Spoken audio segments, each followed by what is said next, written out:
আজি পঞ্জাব কোৱাটাৰৰ পৰাই সকলোকে গুড মৰ্নিং জনাইছোঁ দেই। যিহেতু আমি আহি পালোহি আজি 3 নম্বৰটো দিন, মানে পৰহিয়ে পালোহি।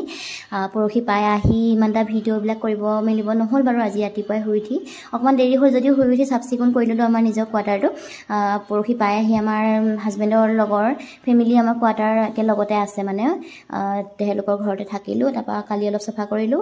চাফা একেদিনাখনেই কৰি নহ'ল বাৰু, এনেও সদায়তো কৰিয়ে থাকিব লাগিব। আজিও অলপ চলপ এইবিলাক খিৰিকি চিৰিকি চাফা কৰিছিলোঁ যদিও আকৌ কৰি লৈছোঁ আৰু সকলোকে আকৌ এবাৰ গুড মৰ্নিং জনাইছোঁ দেই। আৰু যিসকলে গম পায় আগৰ ভিডিঅ'টো দেখিছিলে, আমি পঞ্জাৱলৈ আহি আছোঁ কোৱাটাৰ, ভাটিন্দা আৰ্মি কোৱাটাৰলৈ আহি আছোঁ। সকলোৰে আশীৰ্বাদ ভগৱানৰ কৃপাত আমি ধুনীয়াকৈ আহি পালোহি বাৰু। যদি আমি ট্ৰেইনত আহিলোহেঁতেন 3 দিন লাগিলেহেঁতেন, কিন্তু আমি যিটো ফ্লাইটত আহিলোঁ আমাৰ এদিন মুঠতে 1.5 দিন আৰু 2 দিনো সম্পূৰ্ণ নহ'ল। আৰু গুৱাহাটীত যিহেতু আমি এৰাতি থাকি আহিছোঁ, মানে মৰ্ণিং যিহেতু আমাৰ ফ্লাইট আছিলে তাৰ বাবে।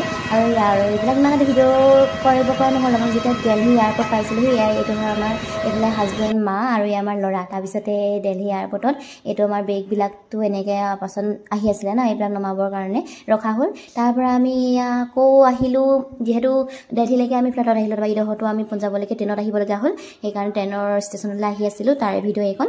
আৰু আহি ফাইনেলি আমি পঞ্জাৱ ভাটিন্দা পাই গ'লোহি আৰু দেই। আৰু আপোনালোকক নেক্সট ভিডিঅ'ত আমি সকলো দেখাই থাকিম।